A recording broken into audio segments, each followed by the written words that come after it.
আসসালামু আলাইকুম।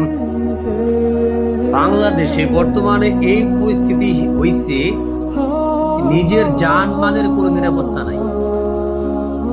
একটাবার চিন্তা করে দেখেন, মানুষের বুদ্ধিমাগ কত পরিমাণ খারাপ হইলে, নিকৃষ্ট হইলে একটা মানুষকে রাস্তায় ফেলে এইবার পাথর মেরে হত্যা করতে পারে। চিন্তা করা যায়?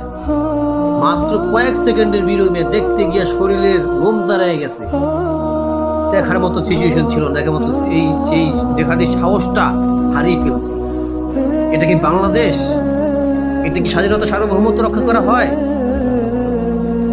এদের উগ্র মেজাজের কারণে, এদের উগ্রবাদের কারণে বাংলাদেশে বর্তমানে প্রতিটি জনগণ আতঙ্কের মধ্যে বসবাস করতেছে। বাংলাদেশে ভাই কারো কোনো নিরাপত্তা নাই, কারো নাই। এই লোকটা ছিল একজন সাধারণ ব্যবসায়ী, তার কাছ থেকে চাঁদা দাবি করা হয়েছে, সে দিবে না বলে তার আজকে এই পরিস্থিতি। সে যদি হয়েও থাকে কোনো বিএনপির হোক, আওয়ামী লীগের হোক, যেই হোক না কেন, তাই বলে কি আপনি তাকে মেরে ফেলতে পারেন এইভাবে দিনে দিবালোকে? হাজার হাজার মানুষের সামনে পাথর মেরে তাকে মারতেছেন। অথচ আমার তো আশ্চর্য লাগে ওই সমস্ত লোকদের জন্য যাদের সামনে মারা হইতেছে, একটা লোক আগে আসতেছে না। আপনার লজ্জিত হওয়া উচিত মিয়া।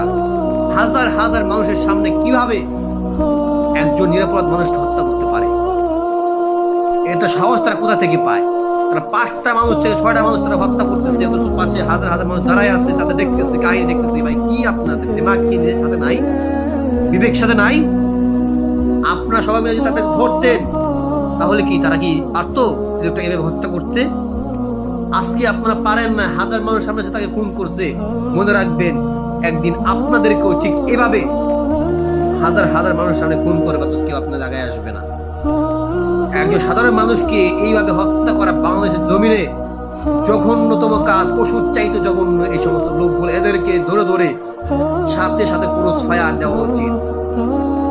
আমি সেনাবাহিনী পুলিশকে বলতে চাই, আপনার অতি সত্বর এই সমস্ত জাহেলদেরকে জায়গায় দাঁড়াইয়া শুট করবেন, জায়গায় দাঁড়াইয়া এদেরকে শুট আউট করে পৃথিবীতে বিদায় করে দিবেন। এই সমস্ত জানোয়ারের কারণে বাংলাদেশে বদনাম হয়, এই সমস্ত লোকদের কারণে আমাদের মা বাবা নিরাপদ নয়। অতএব এদের আমরা কড়া শাস্তি দাবি করি। এর যদি শাস্তি না হয়, মনে রাখবেন প্রত্যেকটা মানুষকে, বাংলার মানুষকে এই জবাবদিহি করতে হবে ইনশাআল্লাহ। এই সাধারণভাবে আমরা বিচার চাই।